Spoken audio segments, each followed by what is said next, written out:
So welcome back once again all my students. This is our last lecture for the summer course program, and today I will be covering two topics: electromagnetic radiation and Planck's quantum theory, right?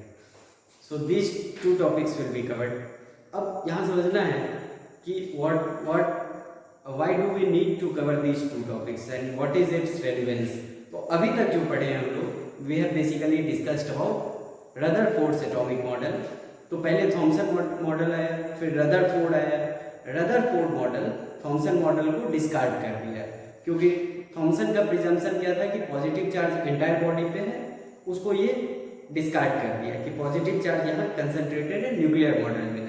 फिर जो next model पढ़ने वाले हैं वो है Niels Bohr's atomic model या hydrogen model. ठीक है, तो अब वहाँ से एक्चुअली नील्स बोर का जो डेवलपमेंट था वो बेसिकली टू पैरामीटर्स पे था. एक था अपना इलेक्ट्रोमैग्नेटिक रेडिएशन और दूसरा स्पेक्ट्रा, जो कि दोनों एक दूसरे का कम्प्लीमेंट्री टाइप का समझ सकते हैं. तो इलेक्ट्रोमैग्नेटिक रेडिएशन को पहले पढ़ते हैं और फिर आगे बढ़ेंगे. Before moving into electromagnetic radiation, अब यहाँ पर एक नया चीज आएगा कि जो भी वेव है ना इलेक्ट्रोमैग्नेटिक रेडिएशन का, रेडिएशन से अपने दिमाग में क्या आता है कि कुछ वेव टाइप का रेडिएट कर रहा है, मतलब वेव कुछ जनरेट हो रहा है.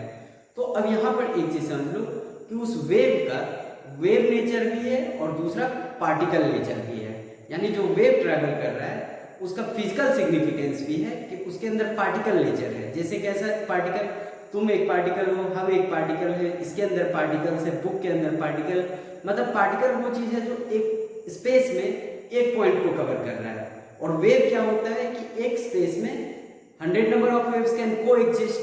समझ रहे हो ना इस बात को, कि जैसे अगर हम बोले यहाँ इस स्पेस में एक वेव, दो वेव, तीन, लेकिन इस स्पेस में बस एक पार्टिकल रह सकता है. इस जगह पे कि नंबर ऑफ 100 वेव्स कैन को एग्जिस्ट. तो वेव क्या हो रहा है, स्प्रेड हो रहा है. और पार्टिकल अपना एक फिजिकल सिग्निफिकेंस खोजता है, पार्टिकल का एक पर्टिकुलर एग्जिस्टेंस होता है. तो इसको डिटेल में पढ़ेंगे. ये बस बताने का मतलब था कि वेव और पार्टिकल क्या होता है. अब जो इलेक्ट्रोमैग्नेटिक रेडिएशन है, ये जो लाइट है, जो वेव्स है, उसके अंदर कितना नेचर, दो. वो वेव की तरह भी बिहेव करेगा और एक पार्टिकल की तरह करेगा. मतलब एक जगह वो जैसे हम और तुम चलते हैं पार्टिकल, तो वो पार्टिकल की तरह भी चलेगा. और वेव जैसे डिफ्यूज होता है किसी स्पेस में, वैसे भी चलेगा. तो उसके पास दो नेचर. अभी सोचने में अजीब लग रहा होगा कि वेव नेचर और पार्टिकल नेचर दोनों एक चीज के अंदर कैसे होता है. तो अभी बस ये समझ के चलो कि उसके अंदर होता है. धीरे धीरे इसको हम लोग डिस्कस करेंगे. ठीक है, तो स्टार्ट करते हैं हम लोग इलेक्ट्रोमैग्नेटिक रेडिएशन से. Okay, so what is electromagnetic radiation.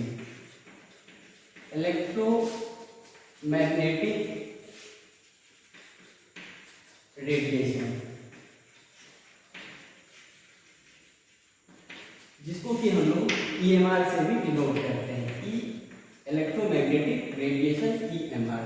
तो इलेक्ट्रोमैग्नेटिक रेडिएशन में एक चीज ध्यान से सुनो कि इलेक्ट्रिक फील्ड भी होगा, इलेक्ट्रिसिटी से रिलेटेड है, और मैग्नेटिक फील्ड से यानी मैग्नेटिज्म से रिलेटेड है. ठीक है, तो इस चीज को ऐसे समझते हैं कि इसका पहला थ्योरी जो आया वो आया मैक्सवेल का, Maxwell's theory of electromagnetic radiation. उनका कहना था कि जब कोई भी चार्ज पार्टिकल जैसे कि अपना इलेक्ट्रॉन हो गया, under acceleration will produce or emit electromagnetic radiation. और इलेक्ट्रोमैग्नेटिक रेडिएशन जो ट्रैवल करेगा, दे विल ट्रैवल. और इसके अंदर क्या होता है, डुअल नेचर होता है, जिसको बाद में हम लोग देखेंगे. इसके अंदर डुअल नेचर होता है और ये प्रोपोगेट करता है एज अ वेव. प्रोपोगेट कैसे करता है, एज अ वेव. तो यहां से पता चला कि इलेक्ट्रोमैग्नेटिक रेडिएशन भले डुअल नेचर हो, लेकिन अभी हम वेव के फॉर्म में उसको लेकर के पढ़ेंगे. तो जो मैक्सवेल का कहना था कि कोई भी चार्ज पार्टिकल जब एक्सेलरेट कर रहा होगा तो वो क्या करेगा, उसके अंदर वो इलेक्ट्रोमैग्नेटिक रेडिएशन को निकालेगा, एमिट करेगा. यानी कि इफ दिस इज इलेक्ट्रॉन ये एक्सेलरेट कर रहा है तो ये कैसा एमिशन करेगा, इलेक्ट्रोमैग्नेटिक वेव का एमिशन होगा, ठीक है। अब बोलोगे व्हाट इज इलेक्ट्रोमैग्नेटिक वेव, तो ये बाकी वेव से डिफरेंट कैसे है, तो जनरली साउंड वेव के बारे में हम लोग जानते हैं, sound wave requires a medium to propagate, electromagnetic wave it does not require a medium, it does not require a medium to propagate, तो इसको एक मीडियम का जरूरत नहीं है। ये दो चीज समझ में आ रहा है कि एक ऐसा वेव जिसके अंदर इलेक्ट्रिकल प्रॉपर्टीज होगा, मैग्नेटिक प्रॉपर्टीज होगा, इसको कोई मीडियम नहीं चाहिए होगा, और ये जनरली जनरेट कहाँ से होता है, जब कोई चार्ज पार्टिकल एक्सेलरेट कर रहा होता है तो वो इलेक्ट्रोमैग्नेटिक वेव को रेडिएट कर रहा होगा, एमिट कर रहा होगा, करेक्ट। अब आगे बढ़ते हैं, तो ये वेव के फॉर्म में है, अभी हम लोग इसको डिस्कशन करने वाले हैं। तो इलेक्ट्रोमैग्नेटिक वेव का दो कंपोनेंट होगा। अच्छा, क्लास 10 तक एक चीज तो पढ़े हो कि जहां पर इलेक्ट्रिक फील्ड है वहां मैग्नेटिक फील्ड होगा, जहां इलेक्ट्रिक फील्ड है वहां पर मैग्नेटिक फील्ड होगा, यानी कि इलेक्ट्रिसिटी और मैग्नेटिज्म दोनों साइमल्टेनियसली चल रहा होता है। इसीलिए तो हम लोग निकालते हैं राइट हैंड थंब रूल से कि अगर ये डायरेक्शन इलेक्ट्रिसिटी का है तो थंब जो है अगर उसको डायरेक्शन को बता रहा है तो कर्व जो फिंगर है वो हमको मैग्नेटिक फील्ड का डायरेक्शन बता रहा होता है, कुछ इस टाइप का लॉ पढ़ते हैं। तो जहां इलेक्ट्रिसिटी है वहां मैग्नेटिज्म है, और चार्ज, और एक चीज और जानते हैं कि electricity is nothing but the movement of electrons, यानी कि वहां चार्ज पार्टिकल का मूवमेंट है, वही तो है अपना एक्सेलरेशन, ठीक है। तो उससे जनरेट हो रहा है इलेक्ट्रोमैग्नेटिक वेव। तो एटम के अंदर इलेक्ट्रॉन है, चार्ज पार्टिकल, वो भी तो मूव कर रहा है, एक्सेलरेट कर रहा है, तो उससे भी इलेक्ट्रोमैग्नेटिक रेडिएशन जनरेट होता है। और अब देखते हैं एक्सक्लूसिवली इलेक्ट्रोमैग्नेटिक रेडिएशन क्या है। तो इलेक्ट्रोमैग्नेटिक रेडिएशन है बेसिकली, समझ लो कि ये है हमारा एक्स एक्सिस, सॉरी इसको हम कर देते हैं वाई एक्सिस, ये है अपना एक्स एक्सिस और ये है अपना जेड एक्सिस। तो ये एक्सिस कैसा होगा, तीनों एक दूसरे के परपेंडिकुलर होता है, ठीक है। कुछ इस टाइप का होता है कि ये है अपना, ये क्या हो गया अपना एक्स एक्सिस, ये वाई एक्सिस, और ये जो तुम्हारी तरफ जा रहा है ये हो गया अपना जेड एक्सिस। ये तीन एक्सिस है, इस चीज को ध्यान से देखो। तो हो क्या रहा है हमारे पास कि इलेक्ट्रोमैग्नेटिक रेडिएशन में दो कंपोनेंट होना जरूरी है, इलेक्ट्रिक फील्ड। तो मान लेते हैं इधर है अपना इलेक्ट्रिक फील्ड, ई से हम बताए इलेक्ट्रिक फील्ड, और इधर है अपना मैग्नेटिक फील्ड, यानी कि एक इलेक्ट्रोमैग्नेटिक रेडिएशन में दो कंपोनेंट होगा, एक इलेक्ट्रिक फील्ड का कंपोनेंट होगा और दूसरा मैग्नेटिक फील्ड, जिसको हम बी से डिनोट कर रहे हैं, मैग्नेटिक फील्ड का कंपोनेंट होगा। यहाँ पर क्या हो गया, मैग्नेटिक फील्ड का कंपोनेंट होगा, और इधर इलेक्ट्रिक फील्ड का। अब ये इलेक्ट्रिक फील्ड का कंपोनेंट और मैग्नेटिक फील्ड का कंपोनेंट एक दूसरे के परपेंडिकुलर होगा, जो कि हम इससे दिखाए कि ये अपना इलेक्ट्रिक फील्ड है और ये अपना मैग्नेटिक फील्ड है, तो दोनों एक दूसरे के परपेंडिकुलर है। तो इलेक्ट्रिक फील्ड और मैग्नेटिक फील्ड का कंपोनेंट परपेंडिकुलर होगा, तो ये कुछ ऐसे ऐसे करके जा रहा होगा, ट्रेवल कर रहा होगा इस डायरेक्शन में, ठीक है। और इस दोनों के परपेंडिकुलर होने की वजह से ये क्या है कि हमारा जो डायरेक्शन ऑफ जो ये हमारा हो गया इलेक्ट्रिक फील्ड, ये हो गया अपना मैग्नेटिक फील्ड, तो ये दोनों कंपोनेंट है। और ये जो एक्स एक्सिस है, this is the direction of propagation of magnetic, this is the propagation of wave। तो ये x एक्सिस पे वेव क्या है, आगे बढ़ रहा है। x एक्सिस मान लो हमारे इधर है, तो x एक्सिस पे वेव आगे बढ़ रहा है, लेकिन इस वेव का दो कंपोनेंट और है, जो कि इलेक्ट्रिक फील्ड है और दूसरा मैग्नेटिक फील्ड है। तो इसका कुछ कंपोनेंट ऐसे रहा होगा और इसका एक कुछ कंपोनेंट इस टाइप से रहा होगा, ठीक है। तो ये कंपोनेंट और ये कंपोनेंट को अभी हम नहीं देख रहे हैं, सिर्फ देख रहे हैं कि ये हमारा जो इलेक्ट्रोमैग्नेटिक वेव है, इलेक्ट्रोमैग्नेटिक रेडिएशन है, जो वेव है वो बढ़ कैसे रहा है, वो बढ़ रहा है along the x direction। So this is the direction of propagation, this is the direction of propagation।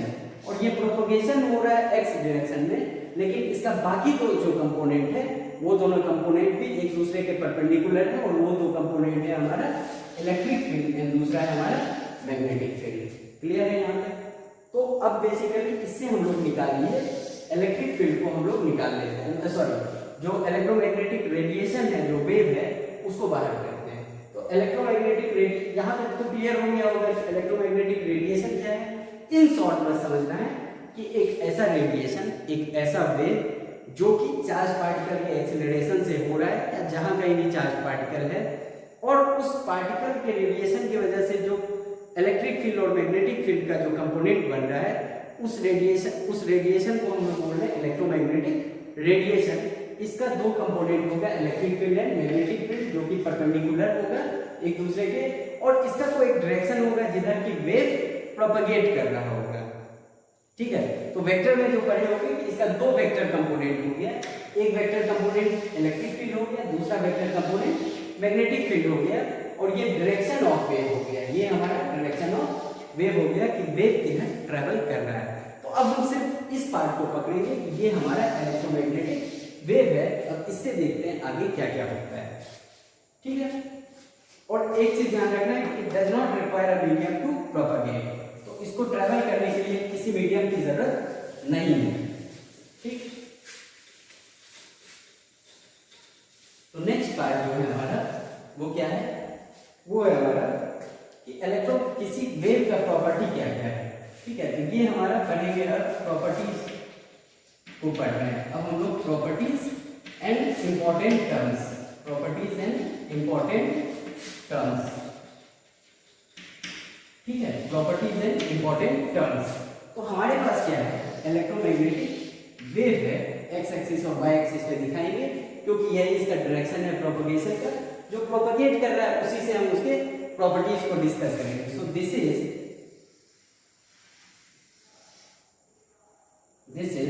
Your wave, this is your wave. ये क्या है, अपना वेव हो गया। अब वेव जो ट्रेवल करता है, तो ये तो पता होगा कि इसको हम लोग बोलते हैं क्रेस्ट, इसको क्या बोलते हैं क्रेस्ट, और नीचे वाले को बोलते हैं हम लोग ट्रो। तो इसको हम ऊपर वाले को बोलते हैं क्रेस्ट और नीचे वाले को बोलते हैं ट्रो।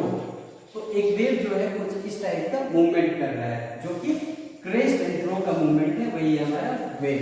तो ये अपना इलेक्ट्रोमैग्नेटिक वेव है, या किसी अन्य वेव की तरह, किसी अदर वेव की तरह ये भी एक वेव है, जिसका क्या क्या प्रॉपर्टी होगा। तो जनरल प्रॉपर्टी जो पहला होगा, जिसको हम लोग बोलते हैं वेवलेंथ। तो पहला प्रॉपर्टी जो है उसको हम लोग बोलते हैं वेवलेंथ। तो वेवलेंथ किसी भी वेव का होता है, इलेक्ट्रोमैग्नेटिक रेडिएशन भी वेव की तरह हम लोग स्टडी कर रहे हैं। तो इसमें भी क्या होगा कि एक वेवलेंथ होगा, और वेवलेंथ किसको बोलते हैं, या तो दो क्रेस्ट के बीच का डिस्टेंस, ये अपना क्रेस्ट है, एक क्रेस्ट और दूसरा क्रेस्ट, इसके बीच का डिस्टेंस को हम लोग बोलते हैं वेवलेंथ, और वेवलेंथ को दिखाते हैं लैम्डा से। या फिर दो ट्रो के बीच का जो डिस्टेंस होगा उसको हम लोग बोलते हैं, दो ट्रो के बीच का जो डिस्टेंस है उसको भी हम लोग बोल सकते हैं lambda. So wavelength is denoted by lambda, and it is the distance between two consecutive crest और ट्रो। तो ये हो गया अपना wavelength, that is denoted by lambda. दूसरा हो गया हमारा फ्रीक्वेंसी। तो फ्रीक्वेंसी क्या होता है कि कौन कितना जल्दी अकर कर रहा है। जैसे मेरा फ्रीक्वेंसी क्या है, मेरा फ्रीक्वेंसी हो गया मंडे और वेंसडे और फ्राइडे, यही है मेरा फ्रीक्वेंसी। ठीक है, तो इस 3 दिन पे हम आते हैं, तो मेरा फ्रीक्वेंसी ये हो गया। सिमिलरली कोई चीज कितना जल्दी रिपीट कर रहा है। ठीक है, तो एक वेव जो है, सपोज एक पर्टिकुलर पॉइंट से, ठीक है, नंबर ऑफ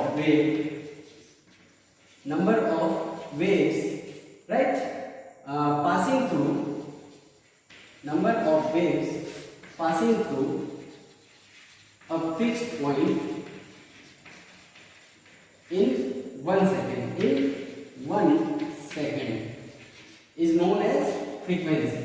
जैसे मान लो ये वेव क्या हो गया, वेव तो हमारे पास इतना, एक वेव खत्म हो गया।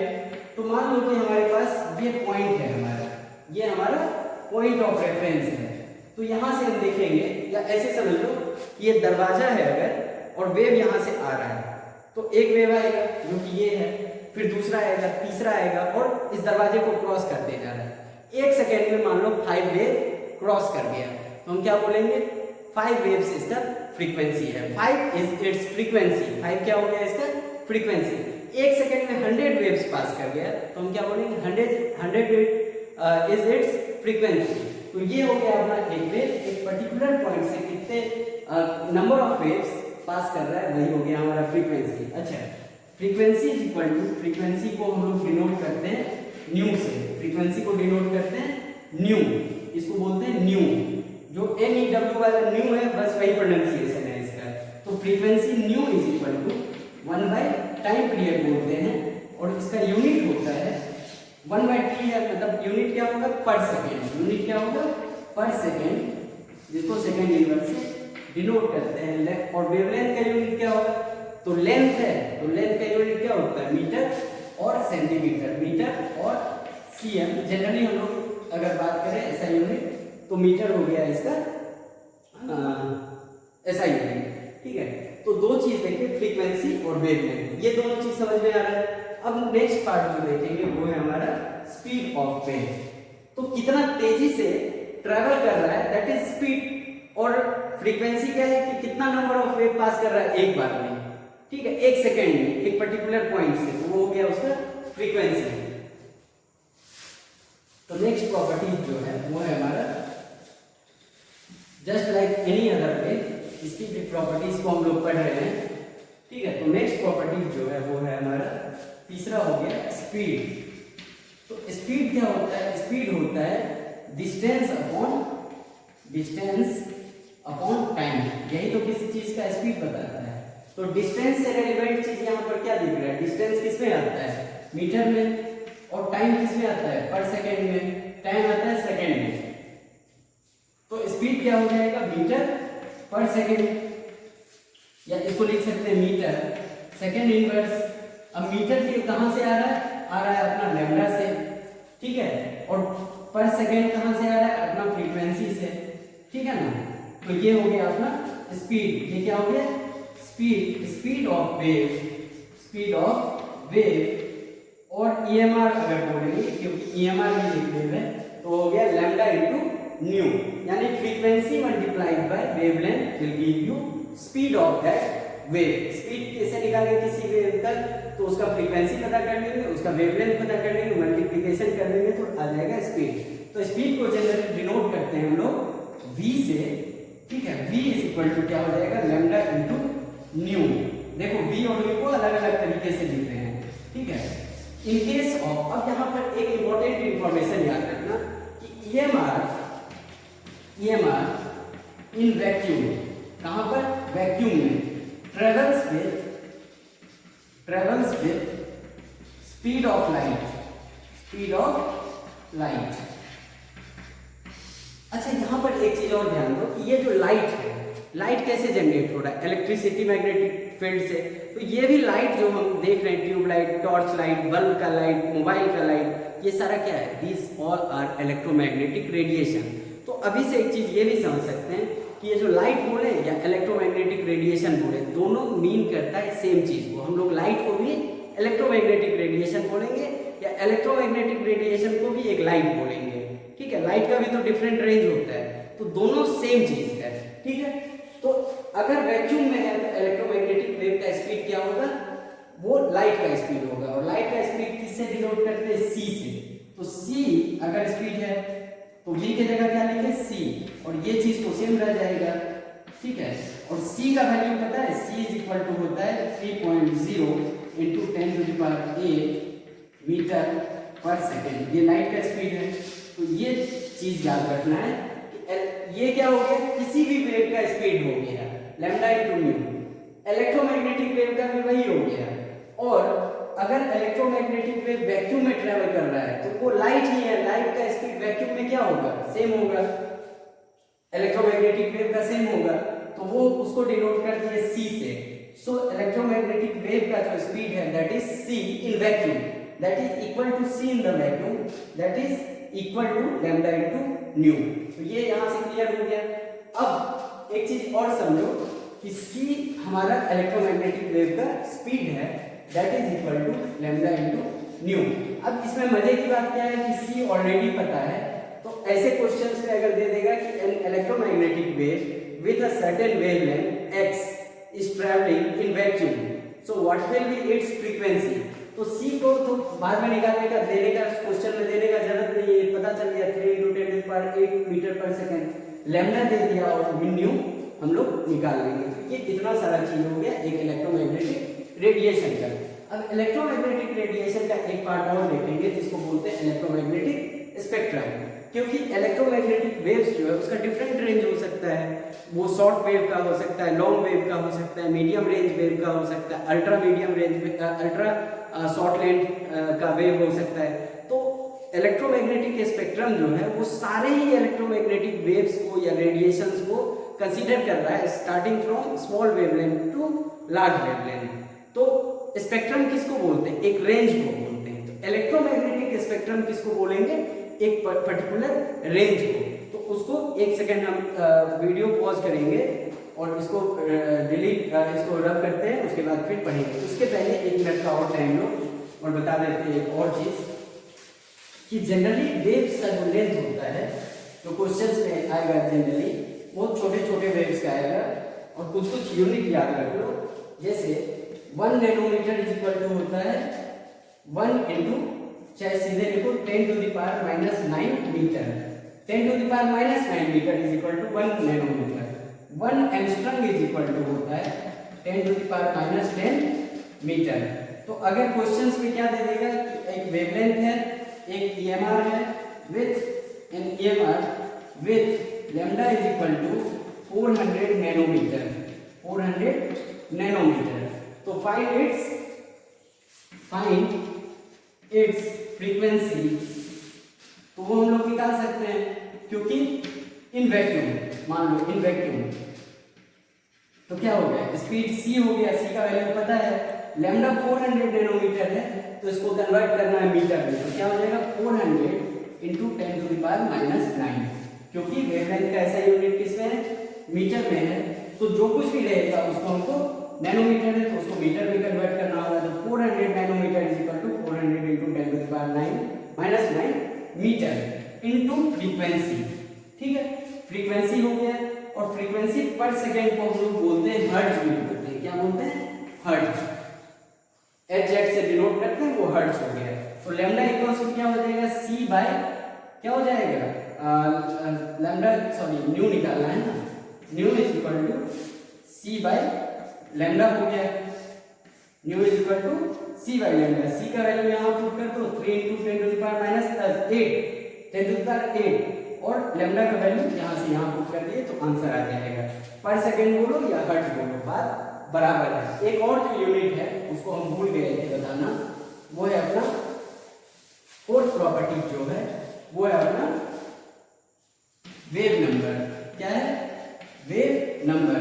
तो वेव नंबर क्या होता है? ये होता है रेसिप्रोकल ऑफ वेवलेंथ। ये क्या होता है? Reciprocal of wavelength. ठीक है, इसको हम लोग और डिटेल में पढ़ेंगे वेवलेंथ को हाइड्रोजन स्पेक्ट्रम में। अभी समझ लो कि वेवलेंथ को हम लोग डिनोट करते हैं न्यू, जो कि फ्रीक्वेंसी होता है। न्यू के ऊपर एक बार लगा दो, that is denoting wave number. इसको डिनोट करते हैं nu bar is equal to क्या हो जाएगा? 1 बाय वेवलेंथ क्या होता है? लैम्डा। तो nu bar is equal to 1 by lambda. यानी किसी वेव का अगर लैम्डा दे दिया है तो फ्रीक्वेंसी आराम से निकल जाएगा। और फ्रीक्वेंसी का यूनिट क्या हो जाएगा? 1 बाय मीटर। तो क्या हो जाएगा? मीटर इनवर्स हो जाएगा इसका यूनिट क्या हो जाएगा? Metre inverse. So that is the SI unit of wave number, and wave number is 1 by lambda. तो these are the properties of an electromagnetic wave. Electromagnetic wave क्या होता है? जिसमें electric component, magnetic component, radiation होता है due to acceleration of charge particle. ये जो light है ये इलेक्ट्रोमैग्नेटिक वेव है। जो भी लाइट हम देख रहे हैं वो इलेक्ट्रोमैग्नेटिक वेव है। सिमिलरली हीट जो thermal radiations they are also electromagnetic radiation. तो ये हो गया हमारा। अभी अब पढ़ेंगे स्पेक्ट्रम। तो पॉज करते हैं वीडियो को, फिर देखते हैं। हाँ, तो इसके लिए हम ड्रॉ किए थे। तो इलेक्ट्रोमैग्नेटिक स्पेक्ट्रम क्या होता है? अभी हम लोग पढ़े इलेक्ट्रोमैग्नेटिक वेव्स होता है। अब वेव, इलेक्ट्रोमैग्नेटिक वेव्स भी तो डिफरेंट टाइप का वेव्स हो सकता है। तो स्पेक्ट्रम में हम लोग रेंज बताते हैं कि छोटा वेवलेंथ का हो, यानी कि स्मॉल वेवलेंथ का, बड़ा वेवलेंथ का हो। तो ये हो गया तो इस टाइप का चीज जो है, जितना स्मॉल वेव से लेके लार्ज वेव तक सारे वेव का जो स्पेक्ट्रम होता है, रेंज होता है, वही हो गया अपना इलेक्ट्रोमैग्नेटिक स्पेक्ट्रम। या इलेक्ट्रोमैग्नेटिक स्पेक्ट्रम को ये भी बोल सकते हैं types of electromagnetic waves on the basis of the size of wavelength and frequency. तो देखो फ्रीक्वेंसी जो है गामा रेंज का सबसे ज्यादा होता है, और ये देखो गामा रेज से हम लोग स्टार्ट किए, एक्स रे, अल्ट्रावायलेट रेज, ये रीजन जो आया ये आया विजुअल रीजन। इसके अंदर जो है विजुअल कलर्स होता है, जैसे वेवलेट, यहाँ पर वायलेट होता है, फिर Indigo, blue, green, yellow, orange और रेड। तो सबसे लास्ट में जो हो गया रेड हो गया विजुअल रीजन का, बस इतना पोर्शन है, उसको मैग्नीफाई करके दिखाया गया है। विजुअल के बाद हो गया इंफ्रारेड, यानी रेड के बाद क्या हो गया इंफ्रारेड, ठीक है। और यूवी हो गया, सॉरी ये क्या हो गया अल्ट्रा विजुअल।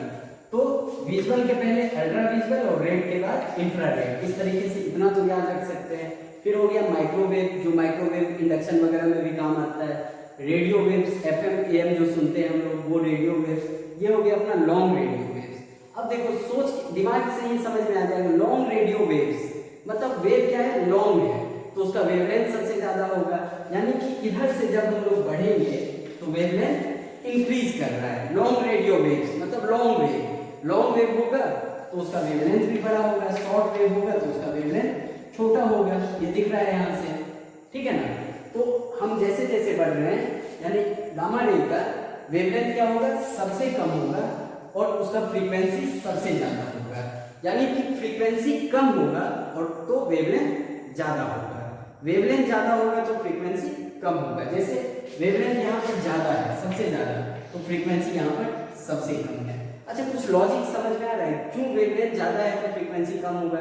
फ्रीक्वेंसी क्या होता है कि एक पर्टिकुलर पॉइंट से कितना वेव एक सेकंड में निकल सकता है। एक सेकंड में, इन 1 second, how many waves can pass through this point.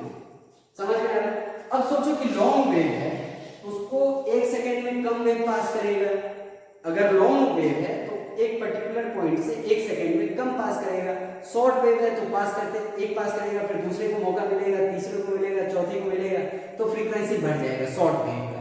अगर लॉन्ग वेव है तो एक वेव को ही निकलने में टाइम लगेगा, फिर दूसरा आएगा, फिर तीसरा आएगा। तो एक पर्टिकुलर पॉइंट से लॉन्ग वेव बहुत कम निकल पाएगा एक सेकंड में। एक शॉर्ट वेव है एक पर्टिकुलर पॉइंट से बहुत तेजी में निकलेगा। तो शॉर्ट वेव का इसीलिए फ्रीक्वेंसी ज्यादा होता है क्योंकि ज्यादा एक पॉइंट से जल्दी ट्रेवल कर सकता है। समझो इस पॉइंट से एक शॉर्ट वेव है तो वो शॉर्ट वेव पास किया, फिर दूसरा पास किया, तो क्या होगा कि एक सेकंड में, इसी को तो हम लोग बोलते हैं एक सेकंड में कितना वेव पास कर सकता है एक पॉइंट से, वो हो गया फ्रीक्वेंसी।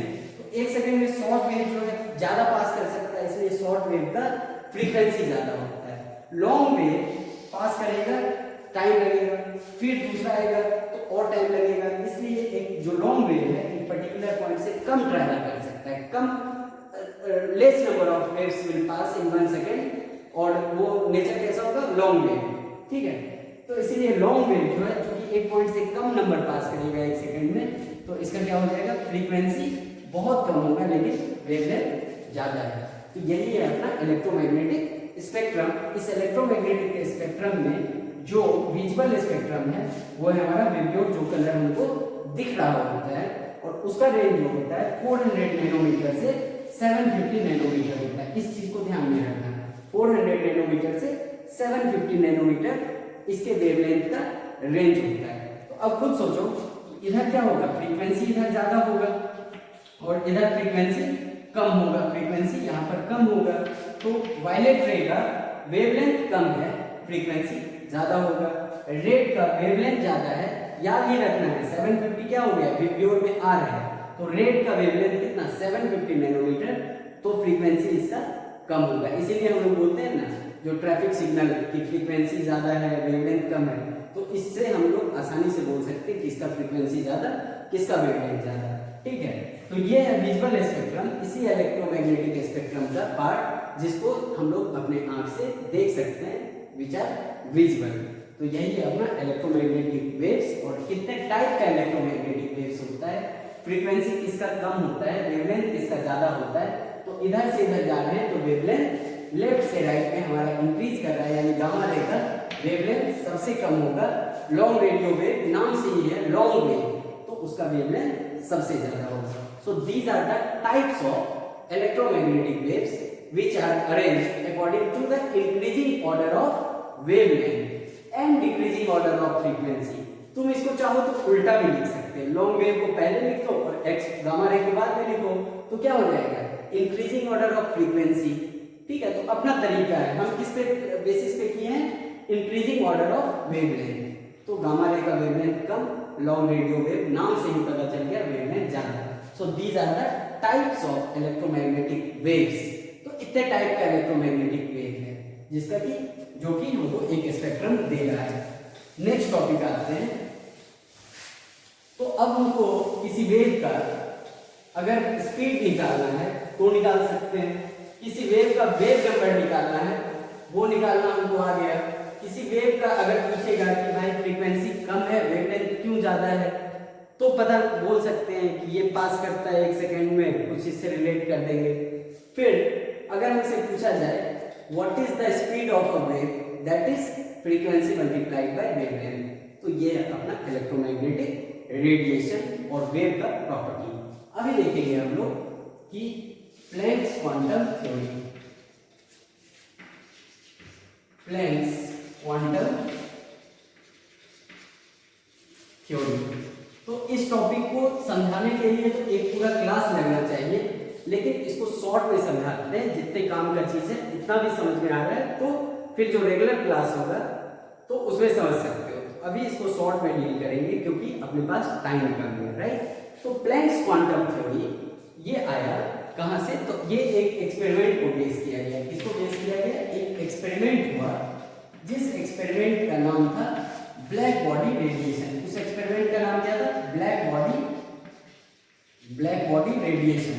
ठीक है, ब्लैक बॉडी रेडिएशन।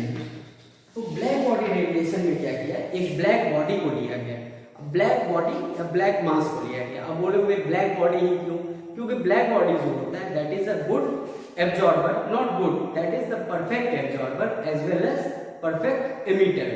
वो बहुत आसानी से एब्जॉर्ब कर सकता है, बहुत ही आसानी से वो एमिट भी करता है।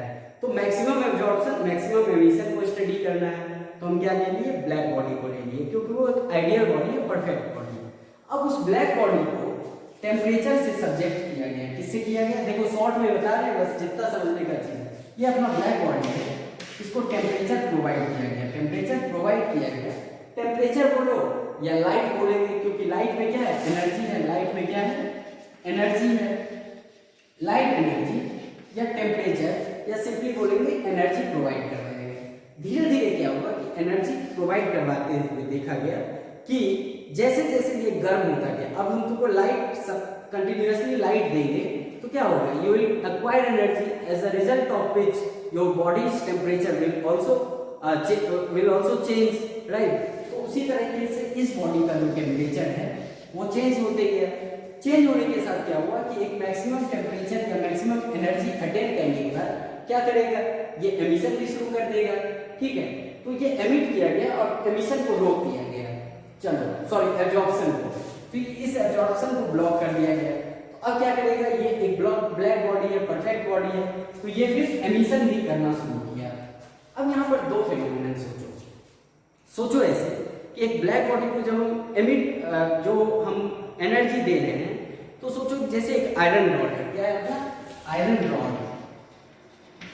रॉड या कोई भी जो मेटलिक रॉड है, मेटलिक बॉल है, उसको जब हम टेम्परेचर देते हैं यानी टेम्परेचर इंक्रीज करते हैं तो धीरे धीरे क्या होता है, पहले वो लाइट रेड होता है, लाइट रेड, फिर रेड हो जाता है, फिर क्या हो जाता है, ब्लू हो जाता है, पर्पल हो जाता है।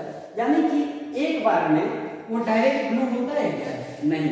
इस मेरे स्टेटमेंट पे ध्यान दोगे, पूरा क्वांटम थ्योरी समझ में आ जाएगा सिंपल लैंग्वेज में। तो जब टेम्परेचर दे रहे हैं तो क्या वो डायरेक्टली ब्लू बॉडी में कन्वर्ट होता है, नहीं। पहले क्या हुआ, लाइट में हुआ, फिर रेड में हुआ, फिर ब्लू में हुआ, या उसके पहले येलो में हुआ होगा। ठीक है, तो क्या हो रहा है, सिमिलरली यहाँ भी हो रहा है। तो क्या हो रहा है कि हमारे पास चेंज जो है कलर का वो धीरे धीरे हो रहा है, ग्रेजुअली हो रहा है। एक बार में ना तो पर्पल हो रहा है ना ही एक बार में रेड हो रहा है, वो ग्रेजुअली एक बार रेड, एक बार ब्लू, एक बार येलो, कुछ ऐसा हो रहा है। सिमिलरली ब्लैक बॉडी का जो रेडिएशन देखा गया, वो रेडिएशन का एमिशन था वो एमिशन का जो वेव्स था या एमिशन का कलर जो था वो क्या हो रहा था, colour was changing, colour was changing. Colour change को हम लोग ऑब्जर्व किए कि पहले पर्पल था, फिर ब्लू हुआ, फिर रेड हुआ, कुछ या रेड था तो पर्पल हुआ, फिर ब्लू हुआ, कुछ ऐसा हमारा हो रहा था। तो इससे हमको ये पता चला कि जो एनर्जी हम दे रहे हैं, ध्यान देना, जो एनर्जी हम दे रहे हैं, अगर एक बार में ये एनर्जी पूरा का पूरा एब्जॉर्ब करता, एक बार में ये पूरा का पूरा एनर्जी अगर एब्जॉर्ब करता, और जो एनर्जी दे रहे हैं वो क्या है, लाइट एनर्जी दे रहे हैं या फिर इलेक्ट्रोमैग्नेटिक रेडिएशन दे रहे हैं, लाइट एनर्जी बोले या इलेक्ट्रोमैग्नेटिक रेडिएशन बोले, बात बराबर है। जो एमिट कर रहा है वो भी इलेक्ट्रोमैग्नेटिक वेव है, तो वो भी एमिशन भी क्या है, किसका हो रहा है, ईएमआर का हो रहा है। तो हम स्टडी कर रहे हैं ईएमआर के पैटर्न को, जो अभी तक हम उसको वेव नेचर की तरह देख रहे हैं। तो क्या हो रहा है कि एमिशन या एब्जॉर्प्शन जो है वो एक कंटिन्यूअस प्रोसेस नहीं है, यानी कि एक बार में ये पूरा का पूरा एनर्जी ऐसे करके एब्जॉर्ब करता तो क्या होता है, डायरेक्ट हमारा रेड हो जाता है या डायरेक्ट हमारा पर्पल हो जाता है, राइट। लेकिन हो क्या रहा है कि जो एनर्जी दे रहे हैं इतना एनर्जी मिला तो क्या हो गया, लाइट रेड हो गया। अब इससे ज्यादा एनर्जी मिला तो वो रेड हो गया, और इससे ज्यादा एनर्जी, इतना एनर्जी और मिल गया तो वो क्या हो गया, पर्पल हो गया। कुछ ऐसा हो रहा है। अगर एक बार में होता तो एक बार में कलर चेंज होता, लेकिन कलर चेंज भी हो रहा है ग्रेजुअली। तो एकदम सिंपल लैंग्वेज में हम पढ़ें तो इसको हम ऐसे इंटरप्रेट कर सकते हैं, या एमिशन जो हो रहा है उसका जो कलर चेंज हो रहा है, उसका वेवलेंथ चेंज हो रहा है, इसका मतलब क्या है कि वो ग्रेजुअली हो रहा है, वो कंटिन्यूअसली नहीं हो रहा है, ठीक है।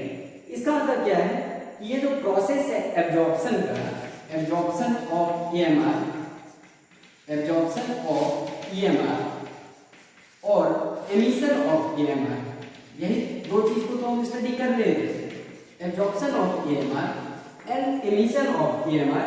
क्या ये डायरेक्टली मतलब कंटिन्यूअस हो रहा है? नो, ये क्या है, दोनों का दोनों ही डिसकंटिन्यूअस है। क्या है? डिसकंटिन्यूअस। ये क्या है अपना डिसकंटिन्यूअस, यानी कि ब्लैक बॉडी का जो हम लोग स्टडी किए वहां से एब्जॉर्प्शन का कलर चेंज, एमिशन का कलर चेंज या वेव्स का पैटर्न, उसके बेसिस पे हम देखे कि ये जो है इंटरप्रेट किए कि ये अगर एक बार में होता तो एक बार में कलर चेंज हो जाता। तो ये एब्जॉर्प्शन और एमिशन का जो पैटर्न है ये क्या है, बिल्कुल डिसकंटिन्यूअस है। यानी कि ऐसा कुछ हुआ कि हम जो एनर्जी प्रोवाइड करा रहे हैं, ध्यान से सुनना इस बात को, हम जो एनर्जी इस ब्लैक बॉडी को प्रोवाइड कर रहे हैं वो कहीं ना कहीं एनर्जी ये बॉडी जो है एक फ्रैक्शन में ले रहा है उसको, मतलब एक बार लिया, दूसरा पैकेट लिया, तीसरा पैकेट लिया, फोर्थ पैकेट लिया, फिफ्थ पैकेट लिया, 5 पैकेट लिया तो हो गया लाइट रेड, फिर 6 पैकेट लिया, 7th लिया, 8th लिया, 9th ले लिया तो 9th पैकेट पे हो गया वो रेड, फिर 12 और पैकेट्स लिया तो वो हो गया पर्पल। अगर ये टोटल 12 + 9 + 5 यानी 26 पैकेट्स एक साथ ले लेता तो डायरेक्ट पर्पल हो जाता। कुछ ऐसा दिमाग हम लोग लगा के सोच सकते हैं, यानी कि डिफरेंट कलर जो है डिफरेंट वेवलेंथ में बता रहा है, यानी कि ईएमआर जो है इलेक्ट्रोमैग्नेटिक रेडिएशन जो रेड है उसका वेवलेंथ अलग है। यानी कि यहाँ से इंटरप्रिटेशन हुआ कि जो एनर्जी हम दे रहे हैं वो कहीं ना कहीं पैकेट्स में जा रहा है, वो बंडल्स में जा रहा है, यानी कि उसको हम एक कंटिन्यूअस नहीं सोच करके क्या सोचेंगे कि वो एक बंडल्स में जा रहा है, यानी छोटे छोटे पैकेट्स में जा रहा है, ठीक है। ये अपना ब्लैक बॉडी है तो कुछ एक पैकेट गया, फिर दूसरा गया, फिर तीसरा गया। अब तुम ऑब्जर्वर हो तो तुमको क्या लगेगा कि ये कंटिन्यूअस है, बट ये बॉडी जो है पहले एक पैकेट को रिसीव किया, फिर दूसरे को रिसीव किया, फिर तीसरे को किया, फिर फोर्थ पैकेट को रिसीव किया, 4 पैकेट जब रिसीव किया तो वो उसका जो एमिशन का पैटर्न डिफरेंट होगा, फिर 4 और करेगा तो डिफरेंट पैटर्न। और हम लोग देखे भी हैं कि अलग अलग वेवलेंथ, अलग अलग फ्रीक्वेंसी का अलग अलग एनर्जी होता है। तो चलो इस चीज को अगर समझ में आ रहा होगा थोड़ा बहुत तो इसको हम लोग इंटरप्रेट कर लेते हैं, ठीक है।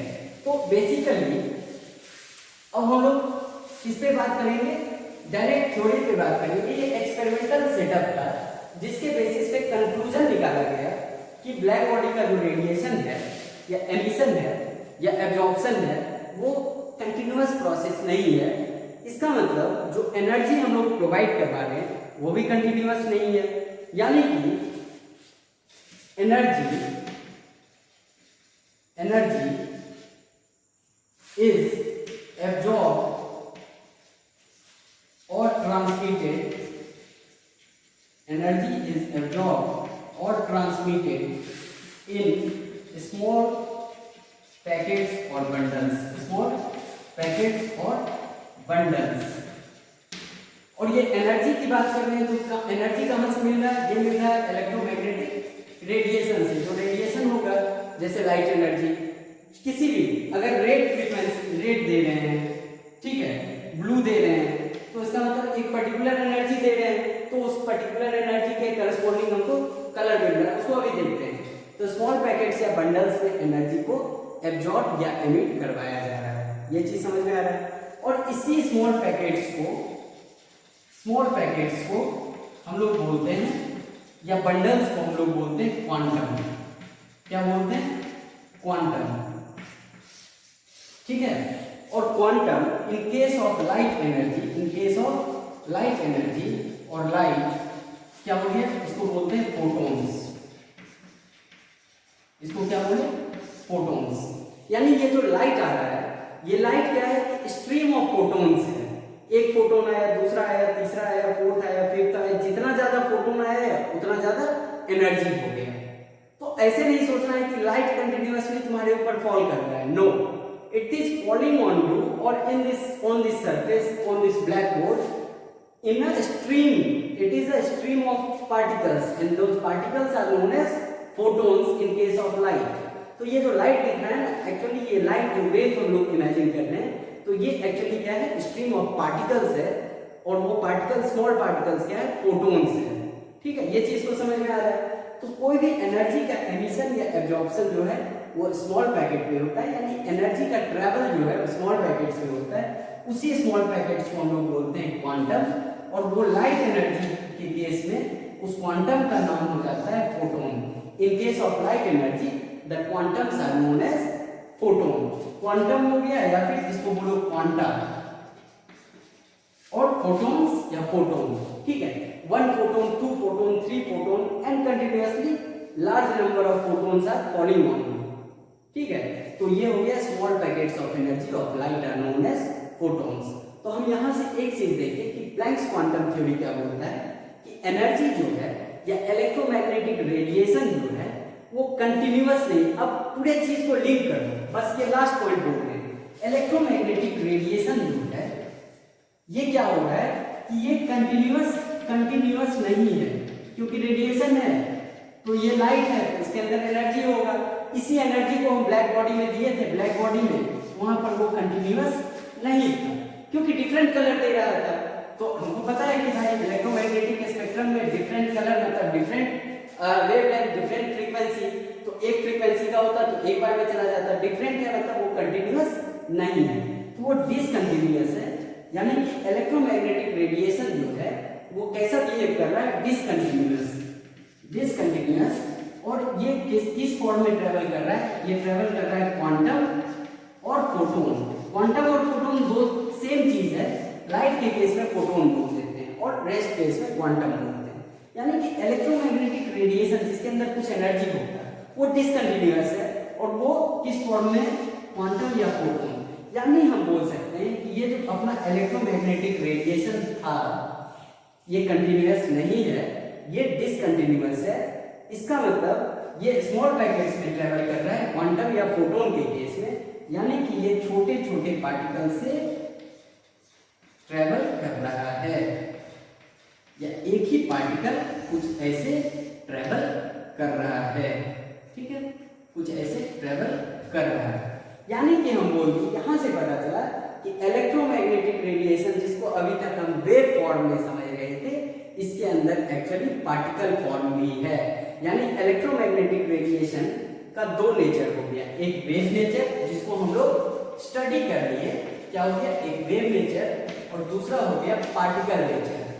अब वेव नेचर होता तो कंटिन्यूअस होता, और पार्टिकल नेचर होता तो डिसकंटिन्यूअस होता।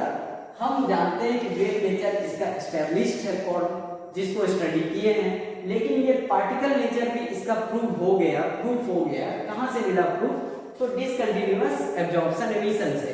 इसका मतलब डिसकंटिन्यूअस है तो स्मॉल पैकेट्स है, और स्मॉल पैकेट्स को हम क्या बोलेंगे? पार्टिकल बोलेंगे। तो इलेक्ट्रोमैग्नेटिक वेव का या इलेक्ट्रोमैग्नेटिक रेडिएशन का या वेव का, दोनों ही केस में उसका वेव नेचर भी होता है, जिसको पढ़े। और इस एक्सपेरिमेंट से पता चला कि इसके अंदर पार्टिकल नेचर भी होता है। कैसे? डिसकंटिन्यूअस है, स्मॉल पैकेट्स है, मतलब स्मॉल पार्टिकल्स है, पार्टिकल का स्ट्रीम है, तो वो हो गया अपना पार्टिकल नेचर। तो हम यहां से बोलेंगे ये हमारे पास होता है डुअल नेचर। क्या होता है? Dual nature. One is wave nature, another one is particle nature. तो बस एक लाइन में इसको सम अप करो। प्लैंक्स का कुछ एक एक्सपेरिमेंट था जिससे अभी हमको लेना देना नहीं है। हमको ये पता चल गया कि एनर्जी जो है वो पैकेट्स में ट्रैवल कर रहा है, जिसको क्वांटम बोलेंगे, और लाइट एनर्जी है तो हम उसको फोटोन बोलेंगे। ठीक है? और ये एनर्जी कहाँ से मिलता है? इलेक्ट्रोमैग्नेटिक वेव या इलेक्ट्रोमैग्नेटिक रेडिएशन से। तो ये स्मॉल पैकेट्स या फोटोन या क्वांटम बता रहा है। Particle nature, wave nature already पढ़े हैं, तो इलेक्ट्रोमैग्नेटिक रेडिएशन का दो पार्ट हो गया, wave part and particle part. इसीलिए हम बोलते हैं इलेक्ट्रोमैग्नेटिक रेडिएशन का डुअल नेचर होता है। यानी जो वेव है वही पार्टिकल है, जो पार्टिकल है वही वेव है। इसको ऐसे समझ लो, जो शक्तिमान है वही गंगाधर है, और जो गंगाधर है वही शक्तिमान है अपना, है ना? तो आगे अब देखते हैं कि इस क्वांटम के बारे में। अब ये क्वांटम का बेसिक पार्ट है। आगे बहुत सारा एक्सपेरिमेंट हुआ जिससे पता चल गया कि जो इलेक्ट्रोमैग्नेटिक वेव है वो क्या है कि उसके अंदर पार्टिकल नेचर होता है। एक और एक्सपेरिमेंट है फोटो इलेक्ट्रिक इफेक्ट, वहां से हम लोग को पूरा बिल्कुल क्लू मिल जाएगा कि क्यों है। अभी बस ये समझ लो कि जब एनर्जी की बात करते हैं तो इलेक्ट्रोमैग्नेटिक रेडिएशन हो या लाइट रेडिएशन, ये भी तो इलेक्ट्रोमैग्नेटिक रेडिएशन है। जब किसी बॉडी को, जैसे ब्लैक बॉडी था, तो ब्लैक बॉडी को हम लोग क्या कर रहे थे? इरेडिएट कर रहे थे। क्या कर रहे थे? इरेडिएट। इरेडिएशन का मतलब क्या होता था कि इसको रेडिएशन देते थे। कैसा रेडिएशन? EMR radiation. तो ये जो एनर्जी ले रहे हैं ये कहाँ से मिल रहा है? इलेक्ट्रोमैग्नेटिक रेडिएशन से। जब किसी चीज को हम रेडिएट कर रहे हैं, जैसे ये लाइट हमारे ऊपर आ रहा है तो ये हमको इरेडिएट कर रहा है, ये हमको फोटोन हमको बार बार भेज रहा है और हमको मिल भी रहा है, लेकिन इसका एनर्जी इतना कम है जिससे हमको कोई फर्क नहीं पड़ रहा है। लेकिन अगर हेलोजन लाइट यहाँ पर लगा दे और मेरे सामने रख दो तो क्या हो जाएगा? तुरंत में हमको गर्मी लगने लगेगा, हमारे स्वेटिंग होने लगेगा। क्यों? क्योंकि उसके अंदर एनर्जी बहुत है, यानी उसके एक फोटोन का ही एनर्जी जाता है, यानी कि उसमें जो फोटोन है उसका एनर्जी कुछ ये है, और अभी जो ट्यूबलाइट है उसकी एक फोटोन का एनर्जी कुछ इतना है। इसीलिए इससे हमको फर्क नहीं पड़ रहा है, इससे हमको फर्क पड़ेगा। तो ये हो गया अपना फोटोन। अब ये फोटोन और ये फोटोन दो डिफरेंट टाइप का फोटोन है, ठीक है? तो दो डिफरेंट टाइप का वेवलेंथ है, अलग अलग वेवलेंथ, अलग अलग फोटोन्स। इसको हम लोग स्टडी करेंगे एनर्जी ऑफ क्वांटम, ठीक है? तो क्वांटम थ्योरी को बस यहां से समझना है। जो लास्ट पार्ट था हम भूल जाते हैं कि प्लैंक का एक्सपेरिमेंट क्या था, बस ये समझना है इलेक्ट्रोमैग्नेटिक वेव का डुअल नेचर है और वो स्टडी किया जा चुका है, ठीक है? तो नेक्स्ट है energy. Energy of a photon और क्वांटम। एक क्वांटम का एनर्जी की बात कर रहे हैं ऑफ अ फोटोन, ठीक है? तो जो एक लाइट है हमारा, ये मान लो ट्यूब लाइट है, तो इससे स्ट्रीम ऑफ पार्टिकल ये तो हमको कंटिन्यूअस ही दिखेगा, इसका जो नेचर है। तो अगर कोई सरफेस पे पड़ रहा है तो उसको ये इरेडिएट कर रहा है, यानी कि इलेक्ट्रोमैग्नेटिक रेडिएशन उस सरफेस पे पड़ रहा है, तो उससे उसको क्या मिलेगा? एनर्जी मिलेगा। तो हर एक फोटोन का एनर्जी पता, एक फोटोन का एनर्जी पता चल गया तो नंबर ऑफ फोटोन्स पता चल जाएगा, तो टोटल का एनर्जी पता चल जाएगा, ठीक है? तो energy of one photon is denoted by E equals to h nu, where h is Planck's quantum, Planck's constant। क्या है? Planck's constant, and it has value of 6.626 into 10 to the power minus 34 joule पर second, ठीक है? और new क्या है? Frequency. New क्या है ना? Frequency of light, frequency of light, या फिर बोलेंगे वेव, लाइट बोले वेव बोले, इस केस में वेव कैसा हो जाएगा, इलेक्ट्रोमैग्नेटिक वेव या फिर इलेक्ट्रोमैग्नेटिक रेडिएशन, जिसके अंदर डुअल नेचर है, तो इसका मतलब इसके अंदर पार्टिकल नेचर है, और इसके वन पार्टिकल को बोले वन फोटोन या वन क्वांटम, और एक फोटोन का एनर्जी हो गया इक्वल्स टू एच न्यू, ठीक है। तो equals to n h nu is total energy of that radiation. तो हमको अगर पता चल गया कि इस ट्यूब से 100 फोटोन्स जनरेट हो रहा है, कितना जनरेट हो रहा है, एक सेकेंड में 100 फोटोन्स, तो 100 फोटोन्स पर सेकेंड, मतलब n का वैल्यू 100, पूछे 1 फोटोन का एनर्जी, तो simply equals to h nu, 100 photons का एनर्जी तो 100 into h into nu, h तो प्लैंक्स कांस्टेंट है, इसको याद ही रखना है, फ्रीक्वेंसी हमको दिया रहेगा। तो finally energy of that radiation और energy of one photon can be calculated. पूछा जाए 5 फोटोन का एनर्जी कितना होगा, इसका मतलब n का वैल्यू 5, ये है 1 का एनर्जी, तो 5 का एनर्जी क्या होगा, ये है 1 फोटोन का एनर्जी, तो 5 का इंटू 5, तो वही तो हो गया n h में, ठीक है। तो this is energy of n photons और n quantum of a system, ठीक है। अब यहां से देखो एक चीज और कि न्यू इक्वल्स, जैसे हमारा c इक्वल्स टू होता था इलेक्ट्रोमैग्नेटिक रेडिएशन का, c इक्वल्स टू होता था लैम्डा इनटू फ्रीक्वेंसी, यही तो होता था लैम्डा इनटू फ्रीक्वेंसी, तो फ्रीक्वेंसी इज इक्वल टू हो जाएगा c बाय लैम्डा, यहां से इसको हम लिख दिए frequency is equal to c by lambda, क्योंकि c होता था speed of EMR in vacuum is equal to lambda into nu, और lambda nu is equal to हो जाएगा c अपॉन लैम्डा। तो हम E को लिख सकते हैं E equals to hc by lambda, क्या लिख सकते हैं, hc बाय लैम्डा, और इसको लिख सकते हैं E equals to nhc by lambda, hc by lambda nhc by lambda, कोई ज्यादा डिफरेंस नहीं है। हम सिर्फ क्या किए कि म्यू का वैल्यू यहां से उठा करके इसमें डाल दिए, तो हो गया hc अपॉन लैम्डा, ये दो चीज दिख रहा है। अभी देखो यहाँ पर एक कॉमन चीज जो समझना है कि किसी भी लाइट का हमको लैम्डा दे दिया जाए वेवलेंथ, तो हम पूछेंगे कि उसका एक फोटोन का एनर्जी कितना निकाल सकते हैं, क्योंकि लैम्डा को मीटर में कन्वर्ट करेंगे, नैनोमीटर है तो मीटर में, एंगस्ट्रम है तो मीटर में, c तो पता है ऑलरेडी 3 × 10⁸ मीटर पर सेकेंड, h पता है, तो value of energy of that photon can easily be calculated. तो अगर हम बोले कि रेड लाइट जो है उसका फ्रीक्वेंसी जो वेवलेंथ है लैम्डा इक्वल्स टू 750 नैनोमीटर, तो what is the energy of one photon of this red light in vacuum, तो क्या हो जाएगा E equals to hc by lambda, h का वैल्यू हम डाल देंगे, c का वैल्यू पता है, लैम्डा का वैल्यू क्या है 750 नैनोमीटर, तो 750 × 10⁻⁹ मीटर, h का वैल्यू डालें, c का वैल्यू डालें, एनर्जी आ जाएगा, और एनर्जी का जो यूनिट होगा जूल में होगा, एनर्जी का यूनिट क्या होगा, जूल में होगा। यहाँ से एक इतना चीज तो समझ में आ रहा है कैसे हम लोग एनर्जी निकालेंगे, तो बहुत ही आसान है, फ्रीक्वेंसी दिया रहेगा तो डायरेक्ट मल्टीप्लाई कर देंगे प्लैंक्स क्वांटम नंबर से, और फ्रीक्वेंसी रहेगा तो ये।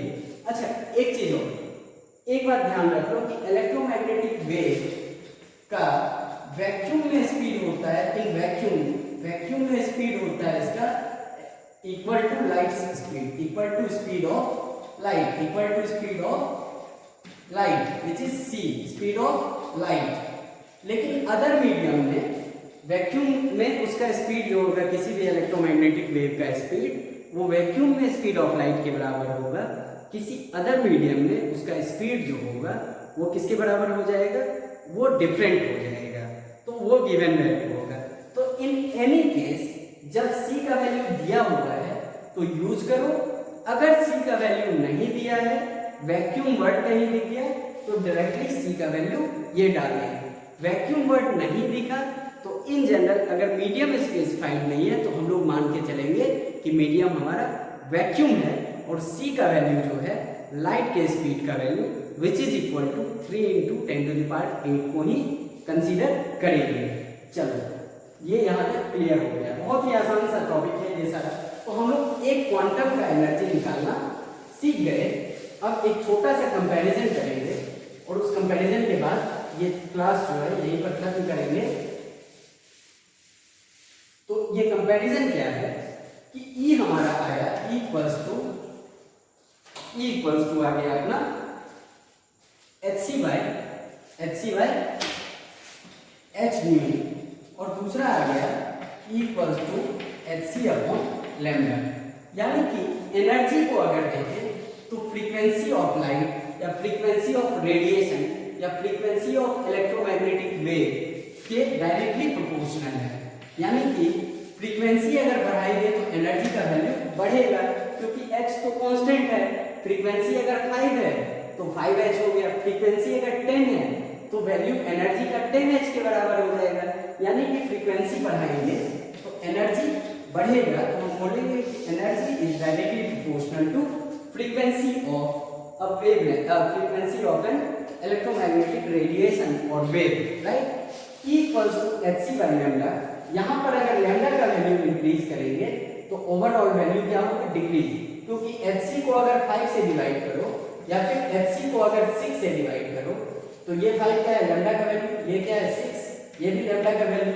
तो HC बाय 5 इस चीज को छोटे नंबर से डिवाइड करो, क्योंकि HC तो कांस्टेंट होगा, और उसी चीज को बड़े नंबर से डिवाइड करो, तो डिनोमिनेटर का वैल्यू अगर इंक्रीज करेगा तो ओवरऑल वैल्यू क्या है, E का वैल्यू या टोटल पूरे इस चीज का वैल्यू कम होगा।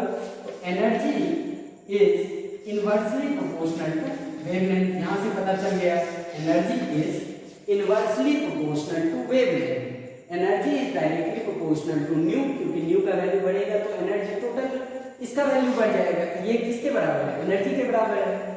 अगर नीचे का वैल्यू बढ़ेगा तो पूरा का वैल्यू कम होगा, पूरा का वैल्यू कम हो रहा है इसका मतलब एनर्जी कम हो रहा है। यानी कि energy is inversely proportional to lambda, क्योंकि लैम्डा अगर इंक्रीज करोगे energy will decrease. It is very clear and evident from the equation itself. अब सोचो कि हमारा जो इलेक्ट्रोमैग्नेटिक, ये दो चीज समझ में आ रहा है, ठीक है। तो बस क्लास यहीं पर खत्म होने वाला है, डस्ट भी काफी हो रहा है इस चौक से। तो इस पे क्वेश्चंस बहुत ही आसान किया जा सकता है।